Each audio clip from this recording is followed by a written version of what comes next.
Welcome friends, आज के video में हम देखेंगे एसएससी जीडी एग्ज़ाम 2026 जो कि चल रहा है 27, 28 और 29 अप्रैल को पूछे गए क्वेश्चन के आधार पे ये सेट हमने तैयार किया है। इसमें टोटल 100 क्वेश्चन लिए गए हैं जो सभी टॉपिक से संबंधित है। सभी टॉपिक से काफ़ी अच्छे क्वेश्चन लिए गए हैं जो आपके एग्ज़ाम में पूछे जाएंगे। इसलिए जितना हो सके इस वीडियो को अपने दोस्तों में भी शेयर करें और अब तक आप हमारे चैनल से नहीं जुड़े हैं तो हमारे चैनल को सब्सक्राइब करके जुड़ जाएं ताकि आपको ऐसे ही ऑथेंटिक वीडियो मिलते रहें जिससे आप एग्ज़ाम अच्छा करके आएँ। हमारा आज का पहला प्रश्न है, मौर्य वंश के बाद किस वंश ने मगध पर शासन किया था? तो दोस्तों यह किया गया था मौर्य वंश के बाद शुंग वंश और कण्व वंश का, यानी कि ऑप्शन नंबर डी इस प्रश्न का सही उत्तर हो जाएगा। दोस्तों यदि आपको वीडियो अच्छा लगे तो इस वीडियो को लाइक जरूर करते चले। हमारा अगला प्रश्न है, इंडिका पुस्तक किसने लिखी है? तो यह मेगास्थनीज जी के द्वारा लिखा गया है। हमारा अगला प्रश्न है, चोरी चोरा कांड के बाद गांधी जी ने कौन सा आंदोलन वापस ले लिया था? तो दोस्तों इन्होंने असहयोग आंदोलन वापस ले लिया था। हमारा अगला प्रश्न है, तुगलकनामा की रचना किसने की थी? तो तुगलकनामा की रचना किया गया था अमीर खुसरो के द्वारा। दोस्तों हमारे द्वारा इस वीडियो में केवल क्वेश्चन और आंसर बताया जा रहा है ताकि आपको कम समय में ज़्यादा प्रश्न देखने को मिल सके। किस बौद्ध संगीत में महात्मा बुद्ध का पहला उपदेश हुआ? तो यह हुआ था दोस्तों सारनाथ में। हमारा अगला प्रश्न है, भारत में रैयतवाड़ी व्यवस्था किसने शुरू की? तो दोस्तों यह शुरू किया गया था थॉमस मोरो के द्वारा। हमारा अगला प्रश्न है, किस सिख गुरु ने खालसा पंथ की स्थापना की? तो दोस्तों यह किया गया था गुरु गोविंद सिंह के द्वारा। हमारा अगला प्रश्न है, दिल्ली चलो का नारा किसने दिया था? तो दोस्तों यह दिया गया था सुभाष चंद्र बोस जी के द्वारा। हमारा अगला प्रश्न है कि किस वेद को ब्रह्म वेद भी कहा जाता है? तो वह वेद है अथर्ववेद। अथर्ववेद को ब्रह्म वेद भी कहा जाता है। हमारा अगला प्रश्न है, भारत की पहली महिला शासक कौन थी? तो दोस्तों यह थी रजिया सुल्तान। इन्होंने दिल्ली पर शासन किया था। हमारा अगला प्रश्न है, दक्कन पैलेस किसके बीच स्थित है? तो दक्कन पैलेस जो है दोस्तों यह स्थित है दक्षिण अंडमान और लिटिल अंडमान के बीच में। हमारा अगला प्रश्न है कि भारत में टॉर्नेडो को क्या कहा जाता है? तो भारत में टॉर्नेडो को काल वैशाखी कहा जाता है। हमारा अगला प्रश्न है कि किस मिट्टी में कपास की खेती सबसे अच्छी होती है? तो वह मिट्टी है काली मिट्टी। काली मिट्टी में कपास की खेती अच्छी होती है। हमारा अगला प्रश्न है, नर्मदा नदी का उद्गम स्थल क्या है? तो इसका उद्गम स्थल है अमरकंटक का पहाड़। हमारा अगला प्रश्न है कि भारत का सबसे पूर्वी देशांतर कौन सा है? तो भारत का सबसे पूर्वी देशांतर जो है दोस्तों वह है 97 डिग्री पॉइंट 25 सेकेंड ईस्ट होता है। 97 डिग्री 25 सेकेंड ईस्ट होता है, ये आपको याद रखना है। हमारा अगला प्रश्न है, मानसून शब्द की उत्पत्ति किस भाषा से हुई है? तो दोस्तों यह इसकी उत्पत्ति जो हुई है यह अरबी भाषा से हुई है। हमारा अगला प्रश्न है कि साइलेंट वैली किस राज्य में है? तो दोस्तों यह केरल राज्य में स्थित है। हमारा अगला प्रश्न है कि कौन सी नदी दक्षिण की गंगा कहलाती है? तो गोदावरी को दक्षिण की गंगा कहते हैं और दक्षिण गंगा कावेरी को कहा जाता है, ये आपको याद रखना है। हमारा अगला प्रश्न है, भारत में सबसे बड़ा तारामंडल कहाँ है? तो भारत में सबसे बड़ा तारामंडल की बात कही जा रही है तो यह कोलकाता में है। हमारा अगला प्रश्न है कि भाखड़ा नागल बांध किस नदी पर है? तो भाखड़ा नागल बांध जो है यह सतलुज नदी पर है। हमारा अगला प्रश्न है कि भारतीय संविधान का कौन सा अनुच्छेद शिक्षा का अधिकार देता है? तो दोस्तों यह अनुच्छेद 21 का ए अधिकार देता है। दोस्तों यह क्वेश्चन आपके एग्जाम में पूछा भी गया है। हमने पहले भी बोला था कि हमारे द्वारा जो भी प्रश्न लाए जाते हैं वो आपके एग्जाम में पूछे भी जाते हैं। राष्ट्रपति शासन किस अनुच्छेद के तहत लगता है? तो दोस्तों यह लगता है अनुच्छेद 356 के तहत। हमारा अगला प्रश्न है कि भारत के पहले कानून मंत्री कौन थे? तो भारत के पहले कानून मंत्री जो थे वह थे डॉक्टर भीमराव अंबेडकर जी। हमारा अगला प्रश्न है कि लोकसभा में अविश्वास प्रस्ताव लाने के लिए कम से कम कितने सदस्यों का समर्थन होना चाहिए? तो दोस्तों इसमें कम से कम 50 सदस्यों का समर्थन होना चाहिए। हमारा अगला प्रश्न है ग्राम सभा का उल्लेख संविधान के किस भाग में मिलता है? तो दोस्तों इसका उल्लेख भाग 9 में मिलता है। हमारा अगला प्रश्न है कि भारत के उपराष्ट्रपति को हटाने का प्रस्ताव कहाँ लाया जा सकता है? तो दोस्तों यह लाया जा सकता है राज्यसभा में। हमारा अगला प्रश्न है कि संविधान की प्रस्तावना में समाजवादी शब्द किस संशोधन से जोड़ा गया है? तो दोस्तों यह जोड़ा गया है 42वां संविधान संशोधन द्वारा। हमारा अगला प्रश्न है भारत में योजना आयोग के स्थान पर किसका गठन हुआ है? तो दोस्तों इसका नीति आयोग का गठन हुआ है। हमारा अगला प्रश्न है मौलिक कर्तव्य किस देश के संविधान से लिया गया है? तो दोस्तों यह यूएसएसआर यानी रूस से लिया गया है, सोवियत संघ रूस से। हमारा अगला प्रश्न है कि राज्य के नीति निर्देशक तत्व किस अनुच्छेद में है?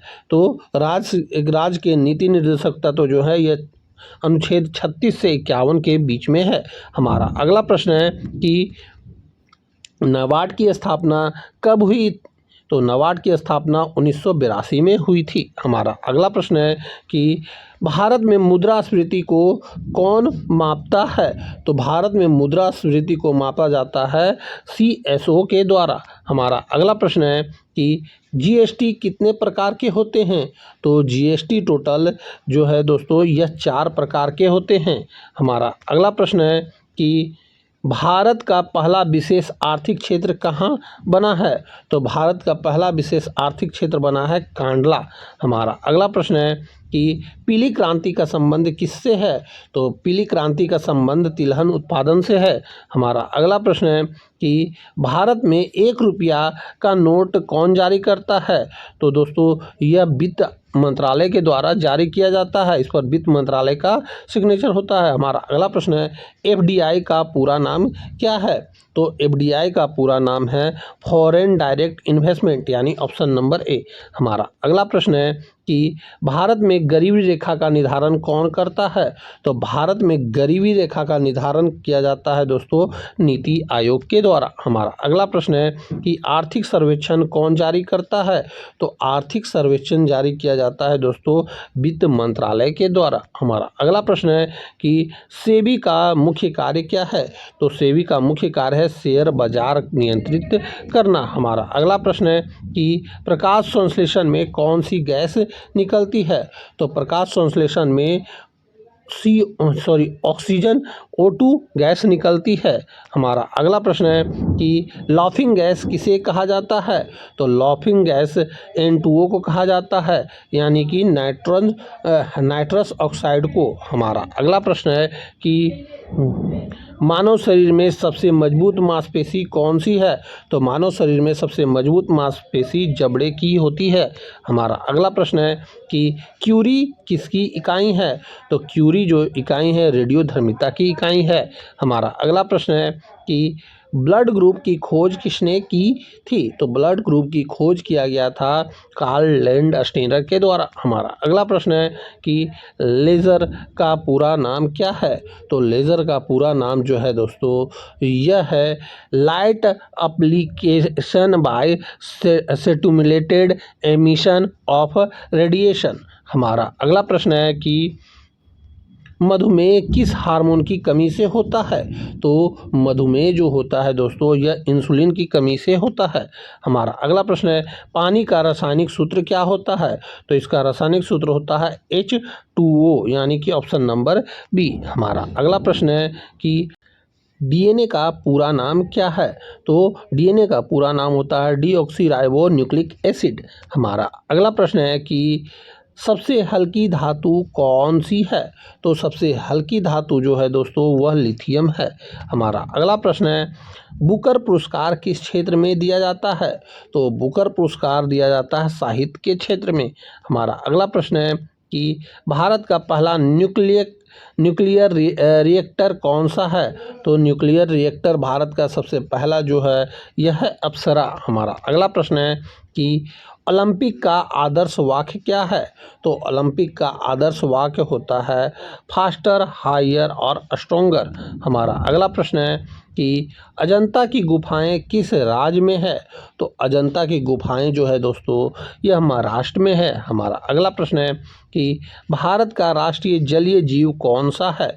तो भारत का राष्ट्रीय जलीय जीव गंगा डॉल्फिन है हमारा। अगला प्रश्न है वर्ल्ड वाइड वेब के आविष्कारक कौन हैं? तो वर्ल्ड वाइड वेब के आविष्कारक हैं टिम बर्नर्स-ली हमारा। अगला प्रश्न है कि कुंभ मेला कितने साल में एक बार लगता है?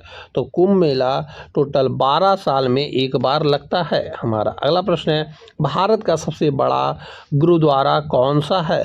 तो भारत का सबसे बड़ा गुरुद्वारा स्वर्ण मंदिर है हमारा। अगला प्रश्न है यूनेस्को का मुख्यालय कहाँ है? तो यूनेस्को का मुख्यालय जो है दोस्तों यह पेरिस में है हमारा। अगला प्रश्न है चिपको आंदोलन किससे संबंधित है? तो चिपको आंदोलन संबंधित है दोस्तों वृक्ष संरक्षण से हमारा। अगला प्रश्न है भारत का पहला उपग्रह प्रक्षेपण केंद्र कहाँ है? तो दोस्तों यह है श्रीहरिकोटा में हमारा। अगला प्रश्न है अंतर्राष्ट्रीय न्यायालय कहाँ स्थित है? तो अंतर्राष्ट्रीय न्यायालय द हेग में स्थित है हमारा। अगला प्रश्न है कि हॉकी का जादूगर किसे कहा जाता है? तो यह कहा जाता है मेजर ध्यानचंद को हमारा। अगला प्रश्न है कि भारत में मेट्रो रेल सबसे पहले कहाँ चली थी? तो भारत में सबसे पहले मेट्रो रेल कोलकाता में चली थी हमारा। अगला प्रश्न है नालंदा विश्वविद्यालय किस राज्य में था? तो नालंदा विश्वविद्यालय जो है दोस्तों यह बिहार में था, बिहार के भागलपुर में हमारा। अगला प्रश्न है विश्व एड्स दिवस कब मनाया जाता है? तो दोस्तों यह 1 दिसंबर को मनाया जाता है हमारा। अगला प्रश्न है कि भारतनाट्यम किस राज्य का शास्त्रीय नृत्य है? तो भारतनाट्यम जो है दोस्तों यह तमिलनाडु का शास्त्रीय नृत्य है हमारा। अगला प्रश्न है भारत का मिसाइल मैन किसे कहा जाता है? तो भारत का missile man APJ Abdul Kalam को कहा जाता है हमारा। अगला प्रश्न है सांची का स्तूप का निर्माण किसने कराया था? तो इसका निर्माण कराया गया था अशोक के द्वारा हमारा। अगला प्रश्न है कि राष्ट्रीय विज्ञान दिवस कब मनाया जाता है? तो दोस्तों यह मनाया जाता है 28 फरवरी को हमारा। अगला प्रश्न है अग्नि 5 मिसाइल की मारक क्षमता कितनी है? तो इसकी मारक क्षमता 5000 प्लस किलोमीटर है हमारा। अगला प्रश्न है कि भारत में के वर्तमान CDS कौन है 2026 के अनुसार?